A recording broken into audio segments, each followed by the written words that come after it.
E essa compreensão, assim, dessa verdade espiritual, que esse corpo é só um empréstimo, você sempre teve? Sempre foi espírita? Como que... Não, não eu tive que aceitar. Eu tive que aceitar. Porque existe uma passagem, e eu me permito sempre pedir licença ao meu amigo desencarnado, ele está desencarnado, mas eu ia no centro pelas mãos da minha mãe. E não sei porquê, numa determinada segunda-feira, ele, para falar da reencarnação, ele, não, porque que nem o Zezinho, eu peguei ele no colo e não sei o quê, que em outras vidas ele andou aprontando muito, pulava muro, não sei o quê e tal, tal, tal, e nesta vida ele veio com a paralisia infantil, que é a poliomielite, como a gente fala. Falei, peraí, eu aprontei? Eu fiquei assim. Que idade você tinha, mais ou menos? Uns 13 anos, Tá. por aí assim. Uns 13 anos. Eu aprontei? A cadeira do centro era aquela tipo cadeira de cinema. Certo. Eu peguei, fui levantando as pernas, fui levantando e me encaixei ali. Eu não sabia onde me esconder de mim mesmo. Eu falei, eu aprontei? Só que eu não imaginava que tempos depois eu ia tomar conhecimento com uma lei divina que existe. É uma lei divina, que é a lei de ação e reação. Aí eu comecei a entender que isso não foi nada. E quanto mais eu crescia, eu estava com uns 13, 14 anos talvez, mas eu fui crescendo e a gente vai se envolvendo com a sociedade, com os amigos, fazemos tudo que os amigos fazem, vamos a todos os lugares que os amigos vão. Tá certo, tem coisa que a gente faz com limitação, mas nós fazemos. É o que eu digo, a questão toda é nós nos superarmos. Você nunca se revoltou, nem nessa fase da adolescência? Eu acredito que não, porque olha, eu jogava bola, tá certo que eu era sempre o goleiro, né? Mas não deixava de fazer nada. Não, sempre, uma vida normal. Um dia eu sentei numa bicicleta e comecei a pedalar. E depois o meu pai teve que me comprar uma bicicleta.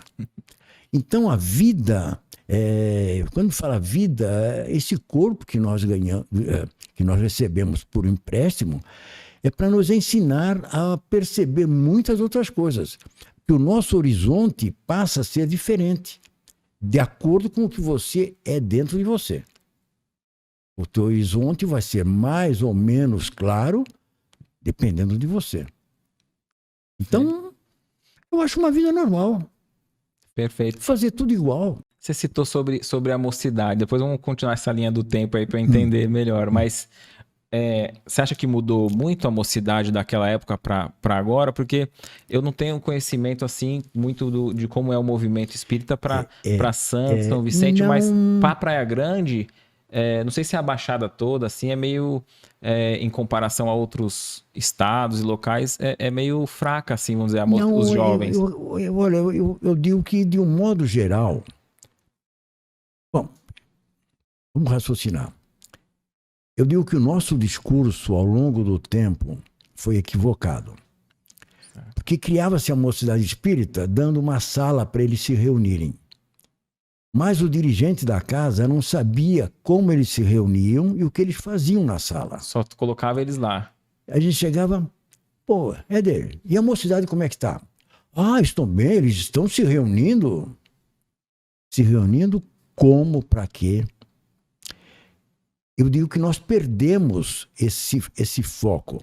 Não que o dirigente deva ter a mocidade ali na rédea.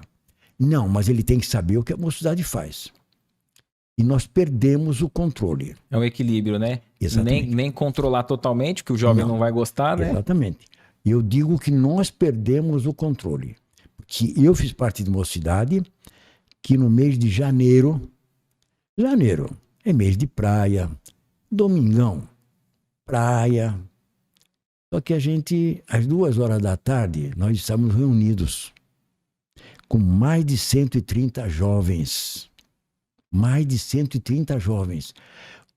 Domingo, eu lembro, mas um calor. Era para ficar na praia o dia todo. Não. Esses mais de 130 jovens estavam reunidos e ficamos ali até as 18 horas. Quer dizer... E não se sentia forçado. Não. Era... todos estavam ali felizes. Só que, de repente, foi enfraquecendo. Aquela geração foi se tornando adulta, foi se engajando no centro espírita e não houve mais aquela força. Não houve mais liderança entre os jovens. E nós temos liderança. Eu estou falando santos, de um modo geral, nós temos liderança.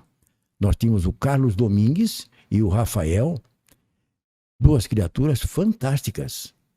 E eles eram uma liderança nata. Sem contar as reuniões do departamento de mocidade, que eram feitas domingo à tarde, e o departamento de infância, domingo à tarde. Esses departamentos eram por uma casa ou pela USE? Não, era pela USE, era UMS na época. Agora, então, a gente dizia, as meninas ficavam no andar de cima e os meninos no andar de baixo. Era numa casa no 393 da Conselheiro Nébias, onde ele pertence aos Mena de Jesus. A gente ficava embaixo. Vejam, todo mundo junto, jovens. E, de repente, foi enfraquecendo. Hoje, eu digo isso, não tenho contato direto com as mocidades, não tenho mais, mas a gente percebe que eles estão meio soltos. E com uma agravante. O jovem fica na mocidade até os 18, 17 anos. Vai para a faculdade. Não dá continuidade? Não dá. De um modo geral, ocorre isso. Você acha que depois eles voltam mais maduro? Nem todos? Nem todos. Nem todos voltam. Nem todos. Porque também é que foi uma colocação minha.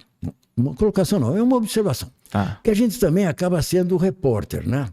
Eu quero notícia, eu quero saber das coisas. Por que que acontece isto, por que que acontece aquilo? Eu acredito que tanto a evangelização infantil e a mocidade deve haver um acompanhamento com os pais. Certo. Com os pais. Mas eu levo o filho, as crianças eu levo na evangelização na segunda-feira, e eu fico no salão, as crianças ficam lá. Termina a palestra, você vai lá e pega a criança e vai embora para casa. A meu ver, deve haver a evangelização das crianças e dos pais também. No mesmo ambiente. Exatamente. É domingo de manhã, vai ser domingo de manhã. Como acontecia nessa época, que eu falo que nós jovens tínhamos esse pique, a evangelização era no domingo, de manhã. O que acontece? Você segura os pais, aí você fica conversando sobre o evangelho, sobre a doutrina, um assunto para os pais serem evangelizados. E quando a criança chega junto dele, filho, o que você aprendeu hoje? Eu aprendi que Jesus nos ensinou a amar uns aos outros. E como é que é isso? E você vai estimular, né? Porque ele também estudou isso. Os pais também estudaram. Então, meu ver... Interessante. É ser radical nisso? Olha, ou você vai para frente ou você fica parado. E se você não acompanhar o desenvolvimento da criança na evangelização na casa espírita, você também não está ajudando nada. Porque a criança chega em casa, você dá um lanche para ela, põe na cama para dormir, e você não conversa com ela. Por isso a gente estimula o evangelho no lar, para a criança participar com os pais. E os pais participarem com a criança. Comentar junto, né? Comentar junto, exatamente. Então, eu digo que nós perdemos o controle nisso. Eu fiquei curioso para saber um pouco como que foi esse programa, como que era na Santa Cecília. Bom, esse programa tem uma história, né? Porque eu sempre fiz rádio. Certo. Eu comecei rádio em 20 de novembro de 1983. Já era rádio espírita. O programa espírita. Não era para ser rádio espírita. Eu ia ser um fofoqueiro do rádio. Um fofoqueiro. Não consegui. Era para ter um programa e, por obrigação, ter um espaço espírita. De repente, o tal programa das fofocas não deu certo. Só foi espírita. Aí eu falei, ó, a solução é partir para o programa espírita. Aí eu comecei na Rádio Clube de Santos, ali no Gonzaga, e fiz durante 26 anos, até janeiro de 2010. Depois eu estava na Rádio Atlântica, a rádio foi cedida para uma igreja e eu achei melhor dar uma parada porque eu estava com o programa na TV, da Santa Cecília. O programa na TV era uma consequência lógica.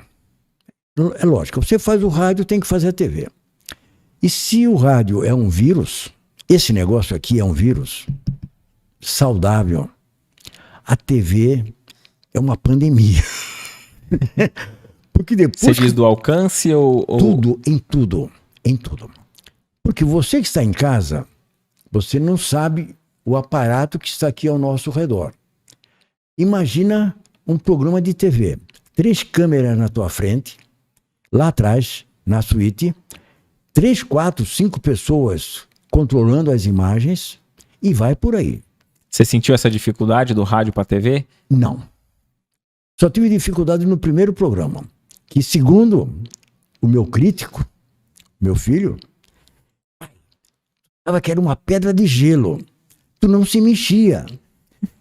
E eu, Fabiano, eu não sabia para que lado olhar. Eu sabia que tinha uma câmera na minha frente e o entrevistado. Mas o meu filho, ele... Foi boa essa colocação. Perfeito. E no segundo programa, eu já me soltei. No terceiro programa, eu já brincava com a câmera. Legal. Eu olhava para essa câmera, para aquela, começava a brincar com o entrevistado. O programa assim, como nós estamos aqui, bem descontraído. Tanto fiz isso na rádio, quanto na TV. Descontraído. E era bate-papo livre? Bate-papo. Pegar um tema doutrinário, só que era um bate-papo. Não era pergunta e resposta. Certo. Era o que você pensa sobre os obsessores encarnados? Ah, dá uma risadinha. Exatamente, o encarnado. É obsessor ou não é? E na brincadeira, você dava... Isso era um estudo, né? Você abria aquele leque, né? E fizemos assim. Então, fiz isso durante 5 anos. 5 anos. No Santa Cecília. Exatamente. E a aceitação, assim, o pessoal foi bacana? Ou você acha que teve alguma... Teve quem achava que o espiritismo não devia estar ali? Não, houve uma outra vertente. Mas já no quarto programa, o coordenador da TV, ele já me falou que eles já tinham retorno. Aceitação fantástica. Por quê? Você pega um tema como obsessão, mas você não pega obsessão nua e crua. Você pega obsessão conversando. Nós vamos conversar. Aí cita um caso. Exatamente. Então, quem está do outro lado, e outra, não é um programa para espírita, é para o público. Perfeito. É para o público. Porque o espírita, ele tem a literatura, mas por isso a gente tem que levar um assunto sério de uma forma assim, bem mais informal, bem positiva para o público. Então, fiz durante 5 anos. Eu comento isso com os amigos, que às vezes até a gente aqui na internet, né, divulgando, aí chega naquele que não necessariamente é espírita, mas ele não tem ainda aquela motivação para ir até a casa. Exatamente. Mas também tá naquele meio termo que não tem nenhum preconceito de também acompanhar. Então, às vezes, ele observando, tendo um contato com o tema, e fala, pô, o espírita fala de Jesus. Exatamente. Porque... Então, você vê, tinha motoristas de ônibus que eu entrava... Ah, então eu sabia que eu conhecia aquele cara da Santa Cecília. Então era você, né? Motorista. Às vezes eu estava sentado, alguém sentado do lado, você que faz aquele programa da Santa Cecília? Não sei quem é. Isso, mesmo depois que o programa parou,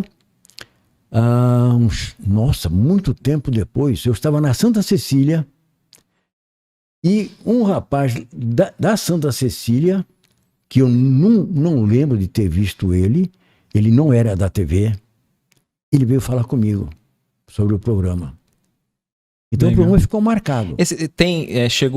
Parou em 2010, você falou? 2012. 2012. Chega a ter no YouTube para quem quiser ver, consegue buscar ou não? Ou esse Não. arquivo não ficou salvo? Não tinha essa de colocar no YouTube. Não tinha. Mas eu ainda espero, isso aqui é um compromisso assumido, que nesta encarnação eu volto com o programa para a TV. E o que impediria hoje de voltar assim? Não sei. Está faltando alguma coisa. Os anunciantes, é só eu correr atrás deles que dá para... Tranquilo. Em Santa Cecília você tem um espaço aberto lá. Já conversei com eles, tinham um horário, apenas eu queria trazer uma pessoa, um patrocinador, um só. E de repente perdi o contato com ele e nos distanciamos. Mas eu espero ainda sentar com ele e termos uma conversa de modo diferente. Tá. Porque... Você prefere que seja ele, né? Exatamente. Porque também se você abrir comercialmente, se torna confuso. Todo mês você tem que correr atrás da pessoa, chega lá ele não está, aí ele dá um cheque pré-datado. Teria que já fechar um anual, né? Exatamente. Fecha, olha, é tanto, tranquilo. Eu acredito que está faltando um empurrãozinho. Não sei qual é, mas vai dar certo. Eu pretendo colocar o programa. Inclusive fazendo o programa, produzindo toda a programação de modo diferenciado. Não seria no mesmo molde que era? Não. Eu cometi um erro primário. Eu reconheço, eu cometi um erro. Pode falar qual é ou é segredo? Posso.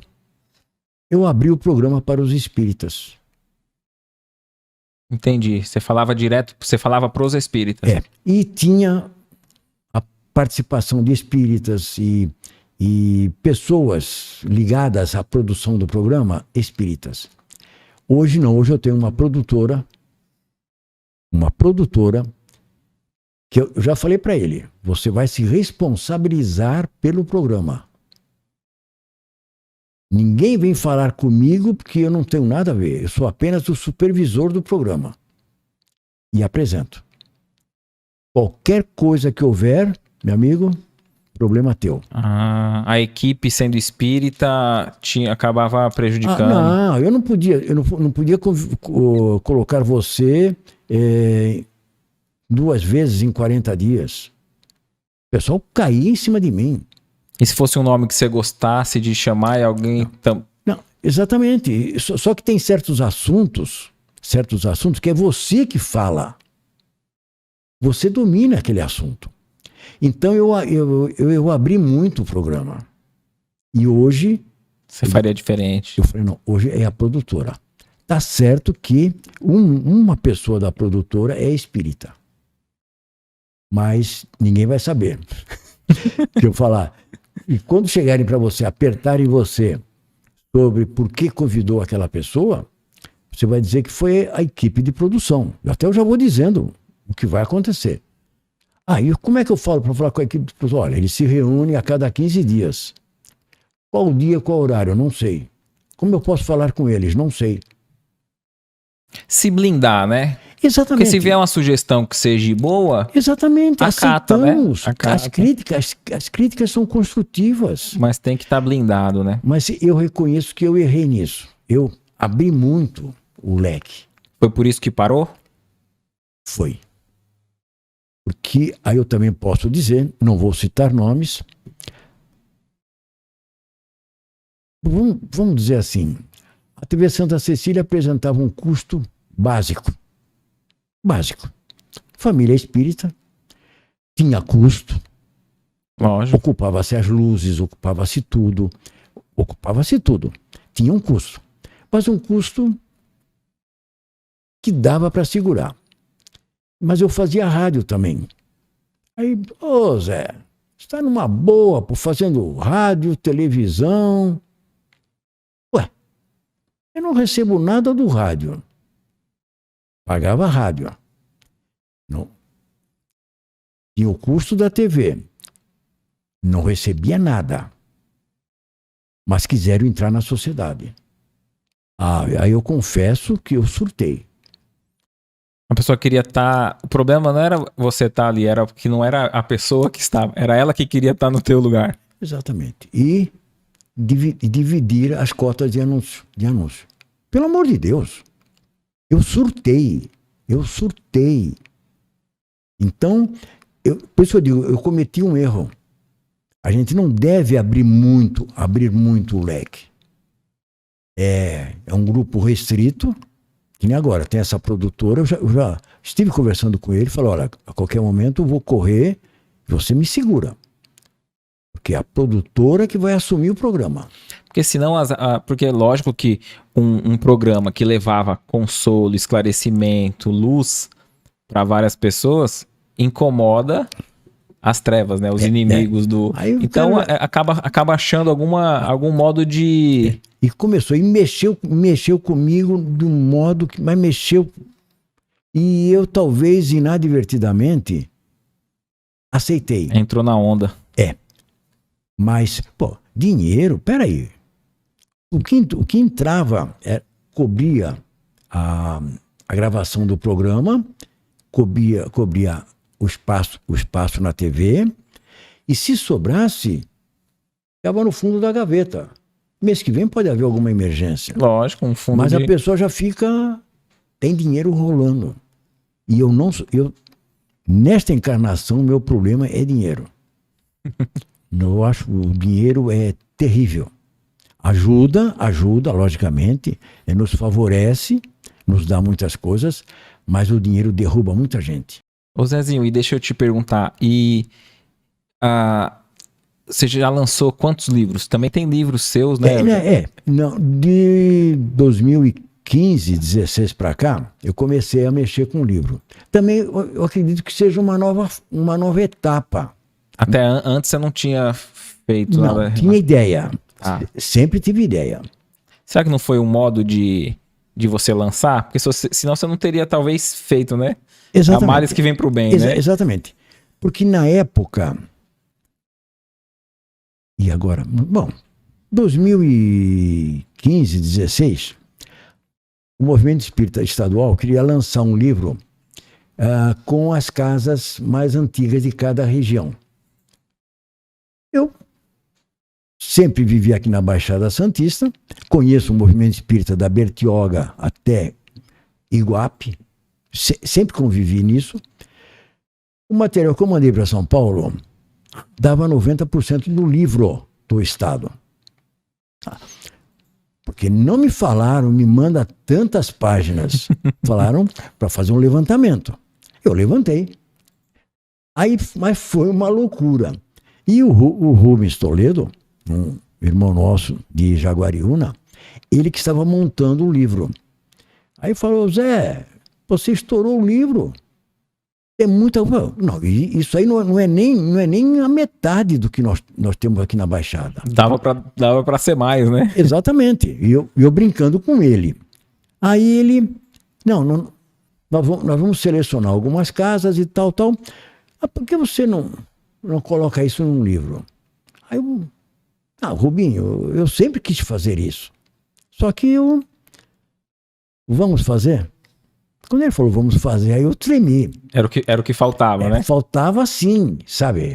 Alguém, porque ele conhece. Ele já sempre trabalhou com a Editora M. Às vezes falta alguém para dar para estimular, ele já trabalhava. Né? E tanto é que ele começou a fazer um livro da USE estadual. Quando nós sentamos, deu para fazer o livro e tiramos alguma coisa. Tem algum fato marcante, assim, de alguma história de uma casa, uma mais antiga, alguma coisa que te chamou a atenção? Tem. Porque nós sempre tivemos a ideia de que o Anjo da Guarda em Santos era a casa mais antiga, de novembro de 1883. Vejamos, a Federação Espírita Brasileira... Mais antiga do Brasil ou da região? Do Brasil. Do Brasil. A Federação Espírita Brasileira foi fundada em 1884. E o Anjo da Guarda, 83. De repente, chega uma informação para nós que em Eldorado tem uma casa espírita de 1880. 24 de junho de 1880. Não tinha nem obra traduzida, né? Acredito que não tinha Cara, obra traduzida de Allan Kardec para cá, né? Nada, nada. E é uma história fantástica do centro. É uma salinha, é isso aqui. No meio de um bananal. Dentro de um sítio. Aí pegamos a história, colocamos no livro Terra de Pioneiros e Benfeitores. Tinha um livro do Washington Fernandes, estava lançando um livro com as casas espíritas com mais de 100 anos no Brasil. O livro estava entrando na gráfica. A Júlia Nezu pediu para ele segurar, porque tinha uma casa. Aí combinamos com a Júlia, fomos em caravana para lá. Ela ficou centro pequenininho, no meio de um bananal. Ela fez uns contatos ali com o pessoal e o Washington Fernandes acabou encontrando familiares do fundador em São Paulo. E está no livro. Então isso aí marcou. Agora, é uma experiência diferente você levantar essas histórias. E ir até o local também, né? Exatamente. E então não é a família que fundou que toca. Não, já era uma sobrinha neta dele. Sobrinha neta. Mas ele ia de barco para Curitiba buscar livro, buscar conhecimento. É uma história fantástica. É o Centro Espírita João Evangelista. Legal, né? Isso, para mim, foi um marco. Nós levantamos uma situação inédita para efeito a nível de Brasil. Sem dúvida. Agora, é muito gratificante mesmo, você mexer com a história das casas. Porque eu também tenho isso, eu sou apegado às pessoas. Eu conheci o seu Oscar lá de Vicente de Carvalho. Eu digo para você, eu convivi com ele. Ela do Centro Espírita Maria Emília da Mota Ferreira. E tem história, porque ele morava num sítio afastado e ele à noite, com chuva ou não, ele vinha remando uma canoa até Vicente de Carvalho, porque ele dirigia aquela casa. É um exemplo para nós, né? E eu convivi com ele. Para mim, nossa, é uma criatura fantástica. Então, quando você começa a mexer na história de determinadas pessoas, e você descobre que aquela casa está construída hoje com todo um aparato dentro, e naquela época não tinha nada disso. Não tinha nada. E a própria dificuldade da retaliação, né? Que eu penso que o espiritismo não era tão bem aceito quanto agora. Não era. Então, às vezes a pessoa podia falar assim, pô, eu tenho um comércio, o pessoal já não vai entrar no meu comércio. Exatamente. E aqueles pioneiros que assumiram... Exato. Você vê, eu tenho uma foto de uma Semana Espírita de Santos, de 1972, com o Herculano Pires, falando no Anjo da Guarda, lá na Conselheiro Neves. Ele morava em São Paulo, lá, sabe? Lá. Imagina, ele sair em 1972, que tenham colocado ele no ônibus umas 10h30, quase 11 horas da manhã. A palestra sempre terminando umas 9 e pouco, até conversa, não sei o quê, que ele tenha tomado o ônibus às 22h30. Uhum. Qual era a velocidade dos ônibus em 1972? Que horas ele chegou em São Paulo para pegar um bonde? Vejamos, hoje você pega um Audi, você vai para registro em menos de 2 horas. Simplesmente. E naquela época não era assim. Então, por isso que eu valorizo esses pioneiros. E aqui você pode ver na Praia Grande, tem casas aí que tem história para contar. Isso, a gente está desenvolvendo um trabalho de filmar um documentário, né? Então a gente tem ido nas casas e fazendo esse levantamento, gravando, filmando, e cada história fantástica. E a gente tem dito para as pessoas que a gente convida, que expõe nossa ideia, né, de tarefa, que, assim, às vezes chega um jovem numa casa, não sabe a história, não sabe a dificuldade, a luta, como você está contando esses fatos, e às vezes se perde, né? Porque não fica registrado e alguém fala assim, não, fulano que sabia morreu.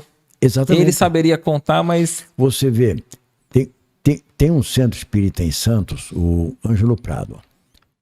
Eu lembro desse centro quando eles começaram lá na Avenida Afonso Pena. Eu lembro de um senhor que atendia lá, o Hermínio Prandato. Atendia lá.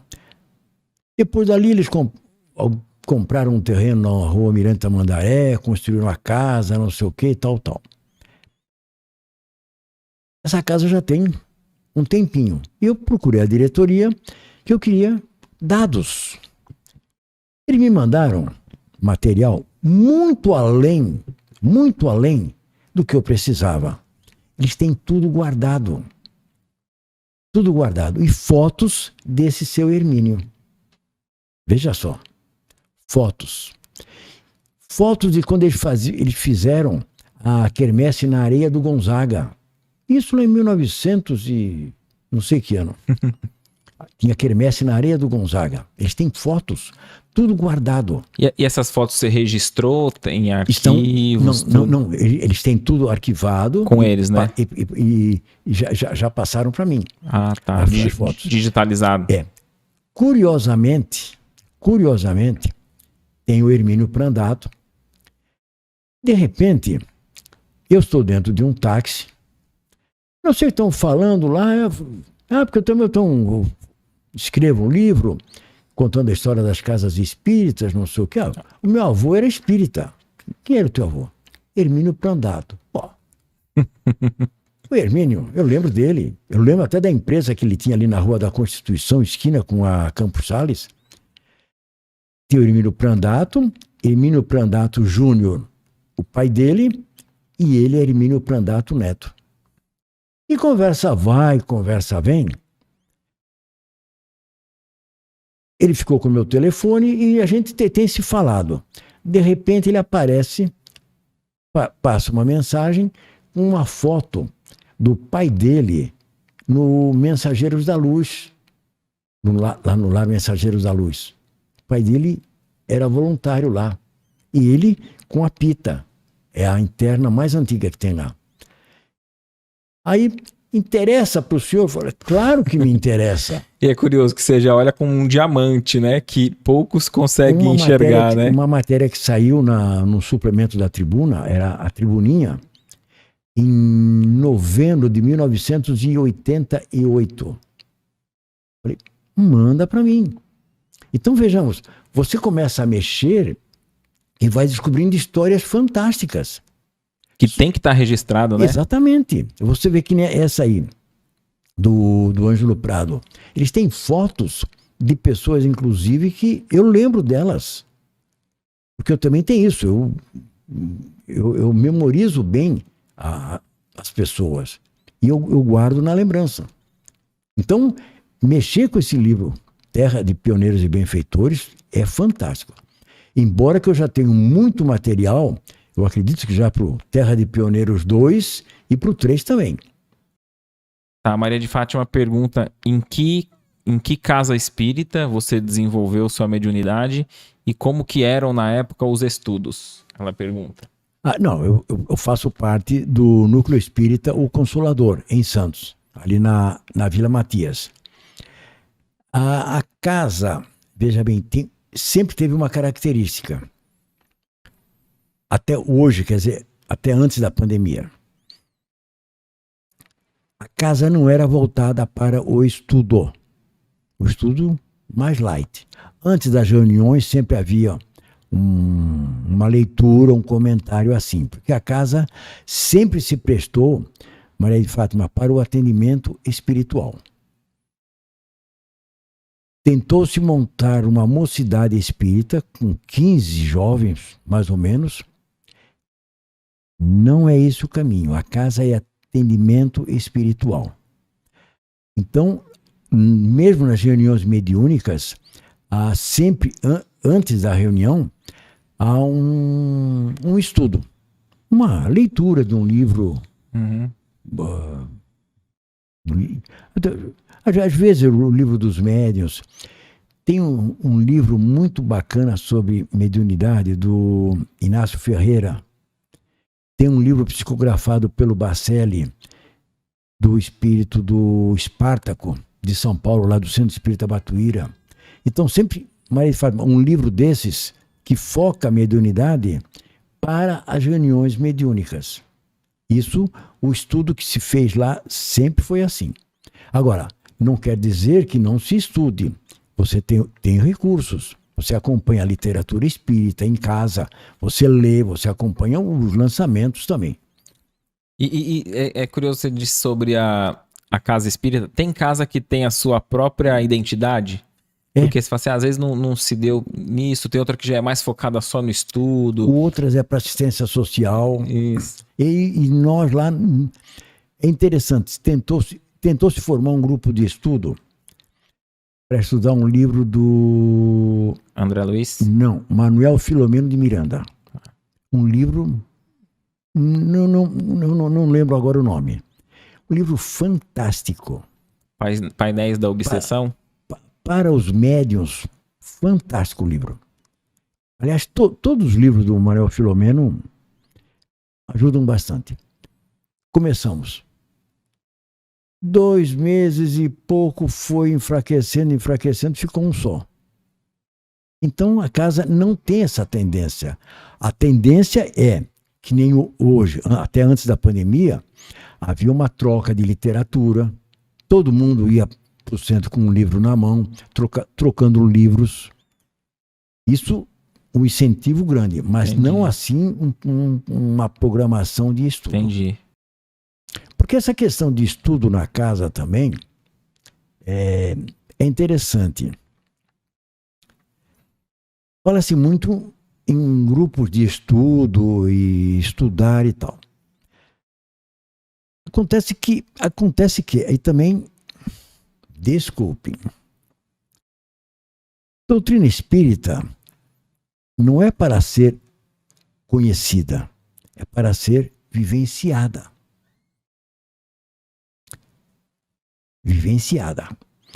De nada vai resolver participar de um grupo de estudo, passar ali 1 hora e tanto estudando, como agora virou moda fazer o ESD, né? Uhum. Um grupo, forma-se grupo de estudo, tal. Mas fica fechado naquilo. E a rotina da vida diária de cada um deles? Como é que fica? Depois tem que ir a campo vivenciar, né? Exatamente. Então fala-se muito de estudo. Desculpe, Maria de Fátima, dizer assim, que fala-se muito de estudo. Primeiro, o trabalhador da casa deve ser incentivado a ter sempre um livro na mão. Ler. É sempre ler, como lá no Consolador. Todo mundo está lendo um livro. E um troca com o outro, aquela coisa toda. Mas a questão toda é a vivência. A questão toda chama-se vivência da doutrina.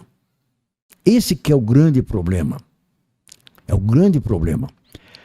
Aí o que acontece? No livro do André Luiz, me parece que é no Missionários da Luz, que aliás também fala-se tanto em estudo, mas não se estuda as obras de André Luiz. Algumas casas já estão começando a se interessar pelas obras de André Luiz. Porque eu também costumo dizer que os médiuns e os espíritas têm receio de se aprofundar nas obras de André Luiz, porque André Luiz dá muito puxão de orelha. Interessante. Dá muito puxão de orelha. É o grande problema. Então a gente pega o livro, vai lendo. Eu falo, vixe, eu tenho que mudar. Aí você termina de falar, eu tenho que mudar tanta coisa em mim. Mas não presta atenção no que está escrito. Eu, quando estou lendo um livro, eu estou com uma caneta na mão. Aliás, agora eu estou colocando até umas fitinhas, aquela adesiva, estou colocando em determinadas páginas. Porque ali tem alguma coisa para reflexão, para você pensar. Aí você está na obra de André Luiz, numa reunião mediúnica. E ele observando cada uma das pessoas, a aura das pessoas. Aí chega para uma senhora, que coloração é aquela? Ah, essa é a nossa irmã fulana, é uma excelente cozinheira, ela está com problema digestivo ainda do almoço. Comidas bem condimentadas, bem caprichada, no dia de reunião mediúnica.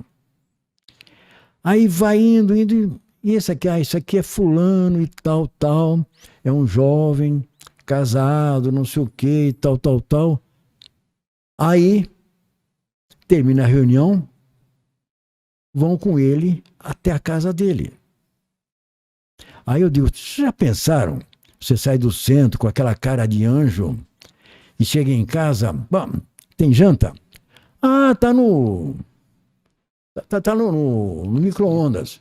Pô, mas você não esquentou para mim, não sei o que lá. Já começa a repreender a esposa, porque ele queria chegar com a janta pronta na mesa, ou um lanche pronto. E os espíritos que estavam na reunião, vendo você com aquela carinha de anjo ali...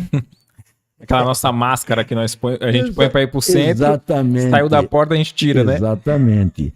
Então, as obras de André Luiz não é nem para ser lida, é para ser pesquisada. Mas vejamos bem, aí tem uma outra situação, aí eu não lembro qual é o livro, não sei qual é o livro. O André Luiz fala, vejamos bem, está na obra de André Luiz, não sei qual é a obra. Ele vê todo mundo ali ao redor da mesa, todos com aquela angelical, né? E o André Luiz faz uma colocação que a mim machucou. Me machucou. Como seria bom se eles fossem lá fora como estão aqui dentro? Ele está na casa espírita. Na reunião mediúnica. Tá. Como seria se eles fossem lá fora como são aqui dentro. Mas pura verdade. Então esse é o desafio de todos nós, né? Exatamente. Então, Maria de Fátima, você entende? Você falou de estudo, beleza, devemos estudar, conhecer a doutrina, mas devemos vivenciá-la. É vivenciá-la. Kardec deixou escrito lá, conhece-se o verdadeiro espírita pelo esforço que faz pela sua transformação moral. É a sua transformação. Não adianta eu ser um médium valoroso. Não preciso decorar as questões do Livro dos Espíritos. Não adianta ser um médium lá de Abadiânia, fantástico, se tudo que eu faço... Então, também não vou ficar assim. Não, Éder, meus amigos, também não. O meu ser é essa forma que eu estou. Eu, primeiro, não sei falar baixo. Não adianta chegar no centro e dizer que tem que falar baixo. É um esforço sobre-humano. Que o meu modo de me expressar é este. Então, vejamos. Tem uma máxima da obra de Kardec. Amai-vos, eis o primeiro mandamento. Instruí-vos, o segundo. Amai-vos, eis o primeiro mandamento. Em segundo, instruí-vos. Se nós não seguirmos aquele mandamento de Jesus, também que é o que a gente não esquece. Amai-vos uns aos outros como eu vos amei. Se a gente não se relacionar bem, não tivermos um relacionamento fraterno, construtivo, de que adianta, desculpe a expressão, de que adianta eu conhecer as 1019 questões do Livro dos Espíritos, os 28 capítulos do Evangelho segundo o Espiritismo, se na hora que eu dou um passo, só sai bobagem. No livro Voltei, né?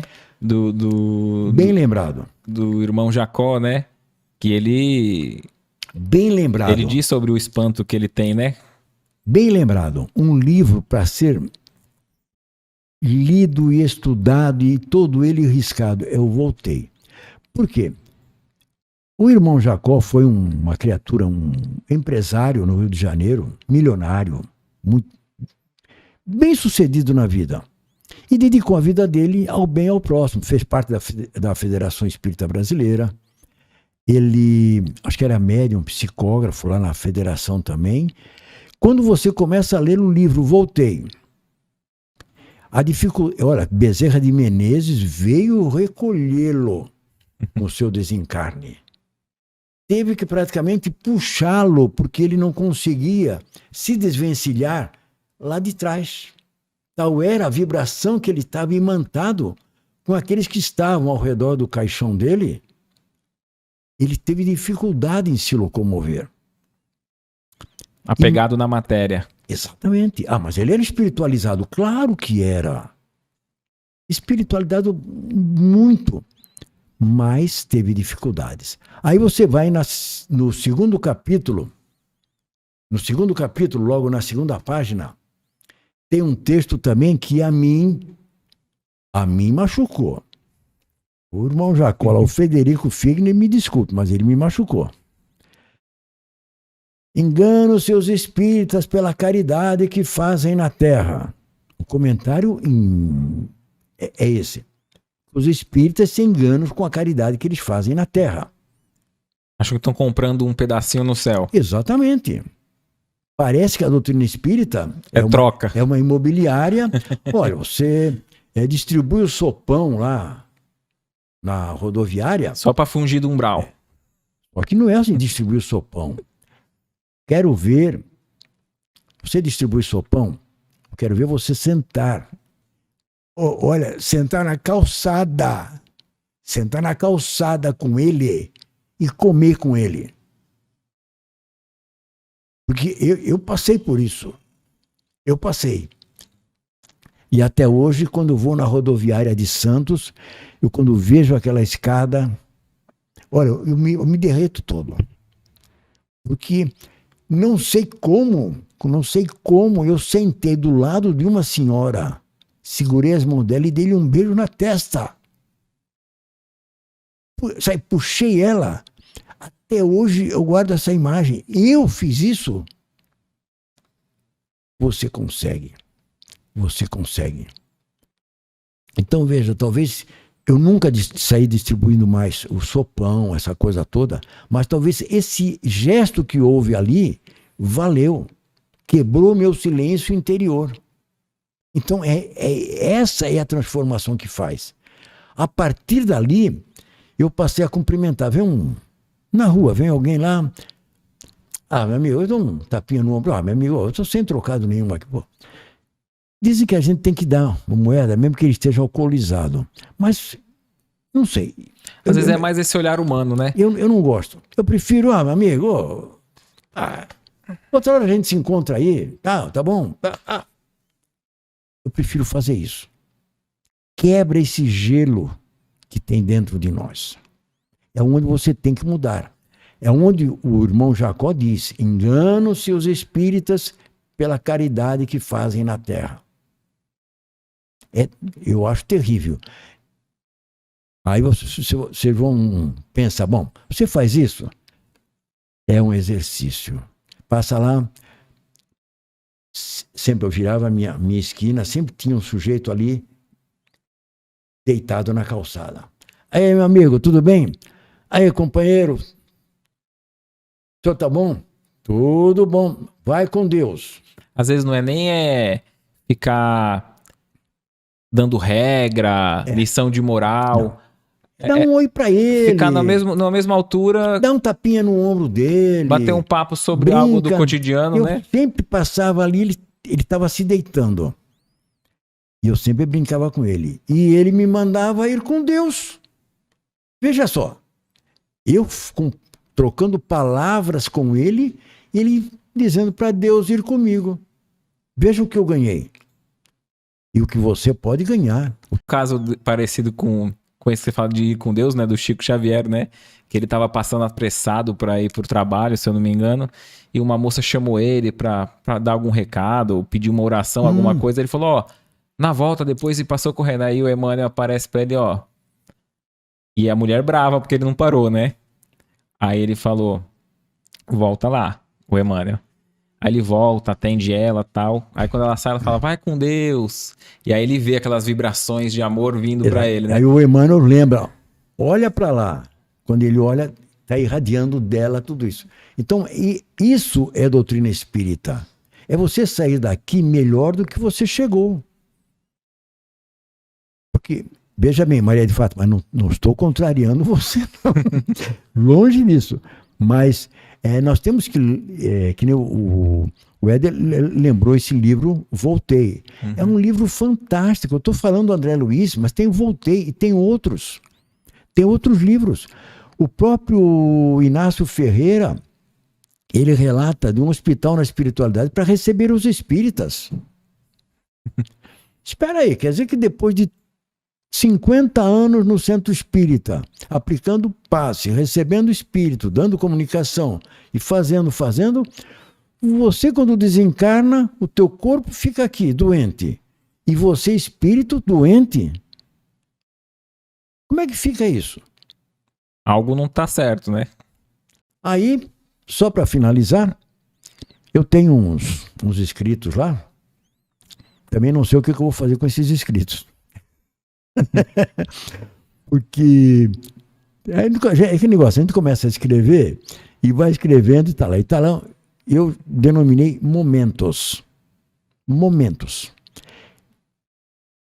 Cada tema daqueles é um momento da nossa vida. E tem um momento que eu digo que é o momento do Zezinho. Simplesmente, como é o título? Eu já vou lembrar o título. Mas tudo se passa assim. O Zezinho, um espírita renomado, médium, passista, presidente de centro por 40, 50 anos, sabe? Fazia de tudo, fazia um pouco. E você? É o título. E você?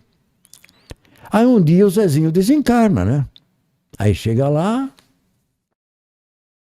arrumei a gola, né? Agora o meu mentor vai se ajoelhar aos meus pés, né? Aí vem um espírito conversar com ele. Aí, então você é o Zezinho. Exatamente, você tal. Você trabalhou em tal casa? Trabalhei lá. E eu ia para lá. Abria a porta, fazia a sopa, não sei o quê. E você? Mas eu também ia nos hospitais. Aplicava passe. Isso, distribuía sopão, fazia não sei o quê, fazia palestra, e fazia não sei o quê, participava disso, participava daquilo. E você? O espírito só queria saber como você está, não o que você foi na Terra. Foi essa a pergunta, né? Veja bem, não é o que você foi, um trabalhador que fez, não. Essa atividade que nós desenvolvemos em favor do próximo, temos que fazer. Tem que sair de dentro de você. Chegar lá na calçada, pegar, amigo, olha, a tua janta. Não, senta com ele. Mas ele já fez isso, lá tá tudo sujo. Suja a tua roupa. Se puder, dá um abraço nele. Se despoja de você e se torna aquela pessoa espiritualizada, que está ali não para dar comida para ele, mas está para conversar com ele, porque ele é irmão teu. Então o tal Zezinho foi até chegou uma hora, entraram num acordo. Ele não queria saber o que o Zezinho foi na Terra, o que ele fez. Queria saber ele se estava retornando na espiritualidade melhor do que chegou. Porque quando nós chegamos aqui junto a este corpo, que eu digo, a gente valoriza a vida, quando vem este corpo, é para ele servir de instrumento para isto, aquilo e mais aquilo, e muito mais. É servir de instrumento para a minha melhora, e não para o meu engrandecimento. Aí o sujeito, ele é doutor, ele é presidente, ele é diretor, que aliás eu acho que no centro espírita tinha que acabar cargo de diretoria. Principalmente presidente. Acabar com o cargo de presidente. Acaba. Todos é diretor.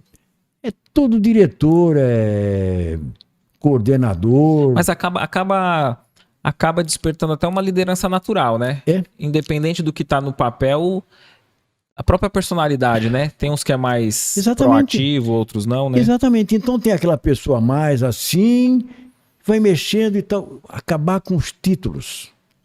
Para quando você chegar lá, não, então você foi presidente do Centro Espírita. O que você fez lá?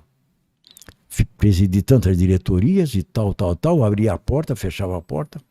Então, eu me refiro a isso, a este corpo que nós habitamos hoje, transitoriamente, ele nos serve e servirá sempre de instrumento para servirmos ao próximo e a nós mesmos. Porque cada vez que você chega, ô meu amigo, como você está? Pô, o cara está todo estropiado, com a roupa suja, com a barba por volta. Você pergunta como ele está. Mas é uma forma de você tratar a ele como você vai tratar o teu chefe quando chegar na empresa. Você vai tratar os dois com igualdade. Você vai sorrir para aquele que está deitado na calçada da mesma forma que vai sorrir para o teu chefe. É o grande exercício. Nós nos nivelarmos com todos. A gente tem que, acho que o desafio é ser constante, né? Às vezes não só participar de um grupo que faz uma tarefa pontual, né? Mesmo o sopão, você citou, né? Pessoa em grupo, situação de rua.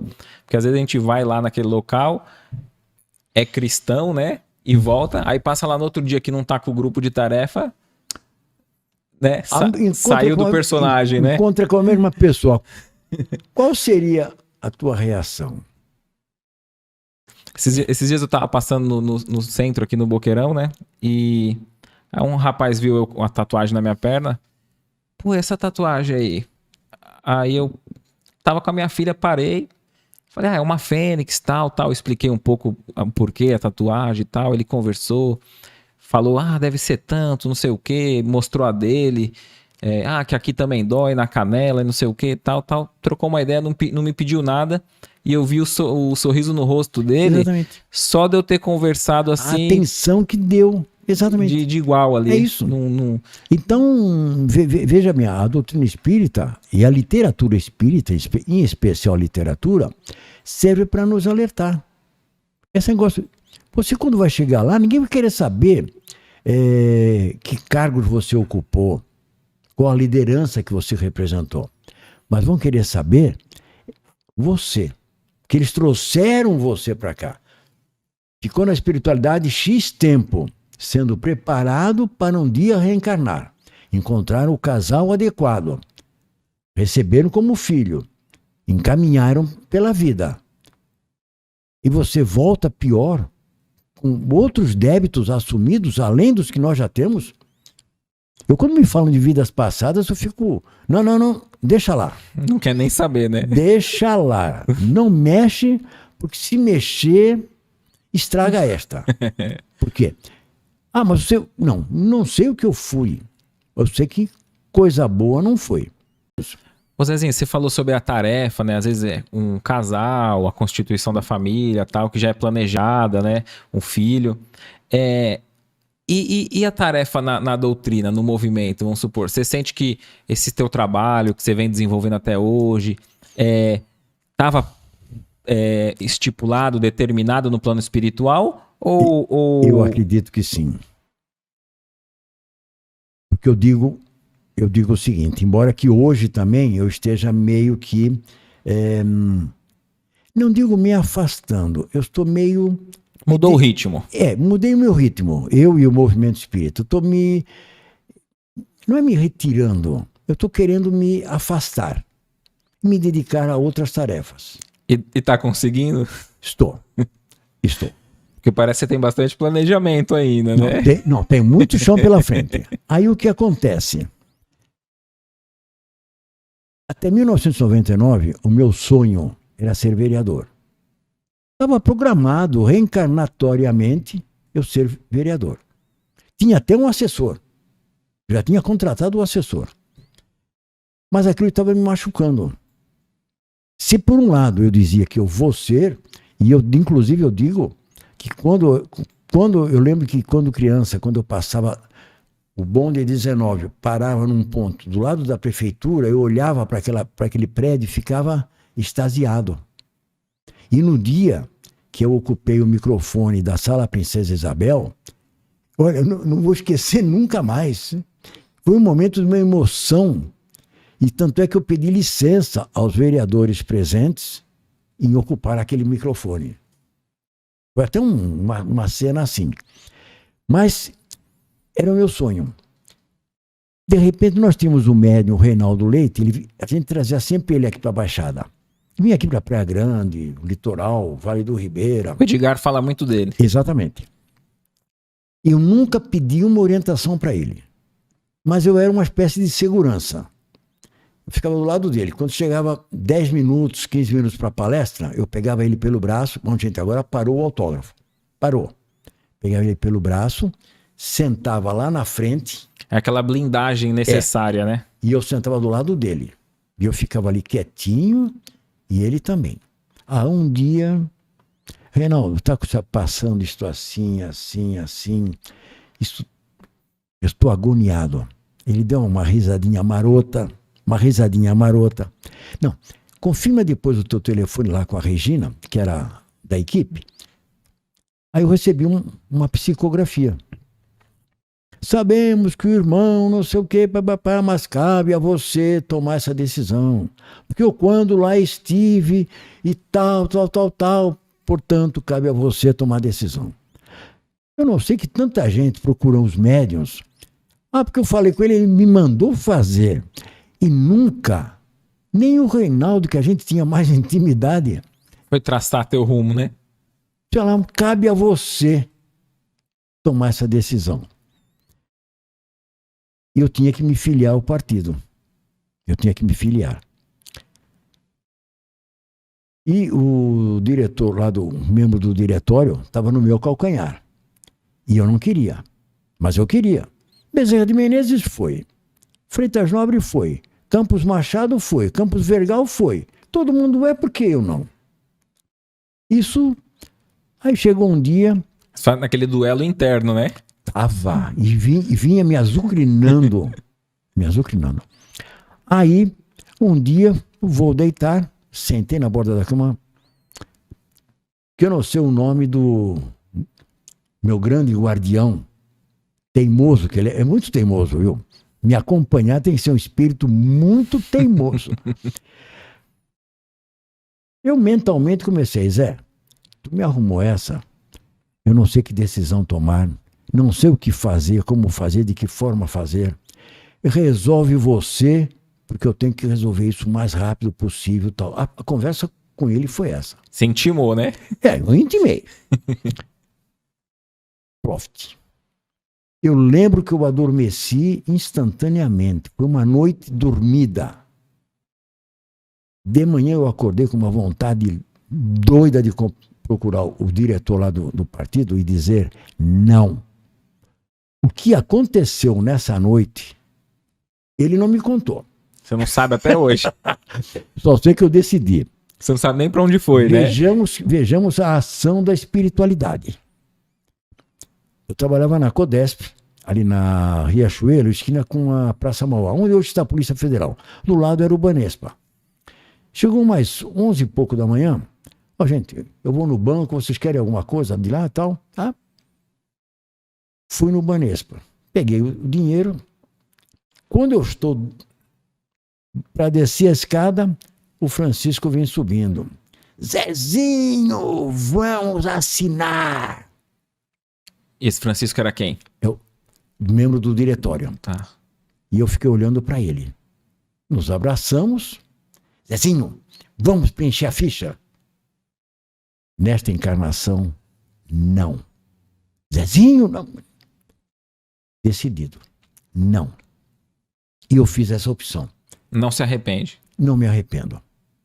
Não me arrependo. Então a opção foi, eu fico fazendo a política do bem comum no meio espírita, seguindo a filosofia do Bezerra de Menezes, que ele dizia que política é a ciência do bem comum. Então, no movimento espírita, nós fazemos política também. No centro espírita, nós aqui estamos fazendo política. Uhum. Então, eu optei em ficar assim. E não... Mas ficou uma coceirinha. Aí eu me aposentei, tempo mais tarde me aposentei, ingressei no Conselho Municipal. Então eu optei com o movimento espírita.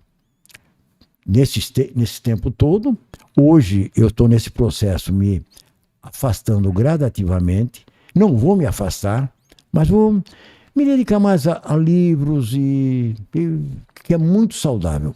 Mas também a paciência que você teve que exercitar ali nesse grupo, né, ali entre os deficientes e tal, também tem que ter no movimento espírita, porque às vezes a gente inicia um grupo, seja qual for, assim, de espíritas e com uma expectativa quase imatura de falar, agora eu tô tranquilo, porque no mundo ali tem pessoas que não conhecem a doutrina e me ferem. Aqui eu tô tranquilo, não vou ser ferido, tô no meio de espírita, mas não é bem assim, né? Exatamente. Então, é um exercício muito bom, eu aprendi muito, até aprendi muito em termos de política, que é muito fácil. Mas dentro do movimento espírita ou daquele grupo? No grupo lá? Lá no conselho. A nossa relação com o prefeito, aprendi muito. Convivência com vereadores. O conselho municipal deixa para lá. Mas existe um cabresto. Eu aprendi muito. E a partir dali, terminou o mandato, eu me afastei, não me envolvi mais. E preferi, então, fazer essa política do bem comum no meio espírita. É muito, muito mais saudável. Você se aborrece? Se aborrece. Tem aventureiros? Tem aventureiros. Tem de tudo. Tem de tudo. Mas você exercita. Qual que é o segredo para se manter motivado ainda? E não querer se afastar da doutrina, do movimento, tanto quanto... É ser você mesmo. Eu não vim aqui para bater em ninguém. Eu não vim aqui para me desarmonizar com ninguém. Eu tenho que ser o elo agregador. É um sacrifício? Claro que é. Mas eu sou agregador.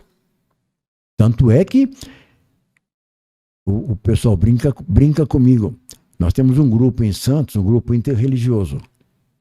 Nós somos 19 comunidades religiosas. Desde candomblé, umbanda, o islamismo, judaísmo. E os dois sentam juntos. E o pessoal, Zé, tem que sentar juntos. É assim que a gente faz. E nós fazemos os nossos encontros na maior fraternidade possível e imaginável.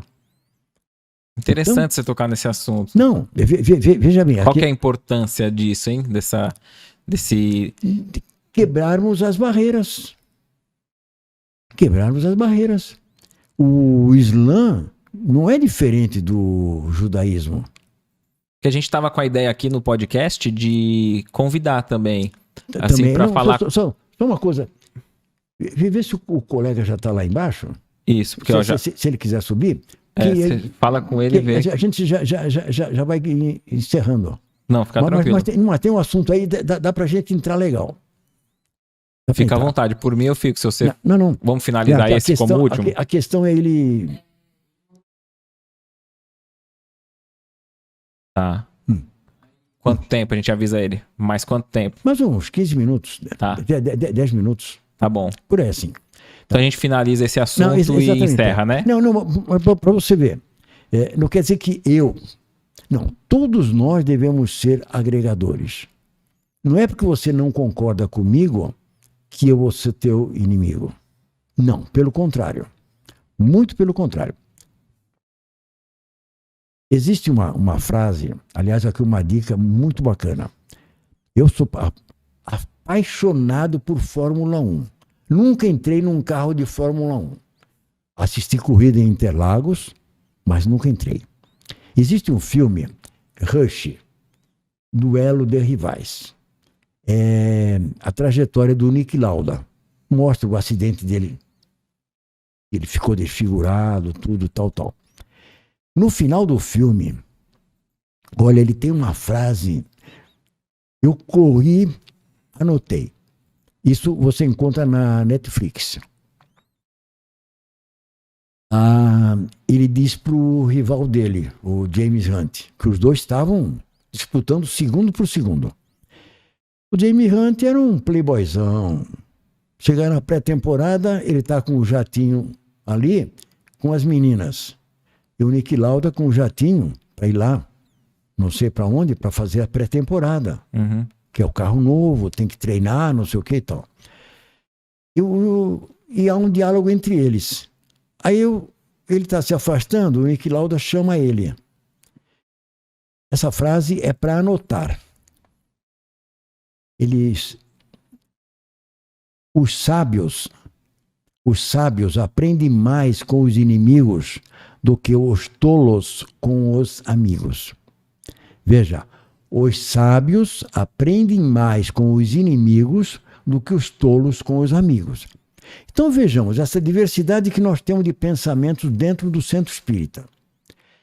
Diversidade de pensamento na sociedade.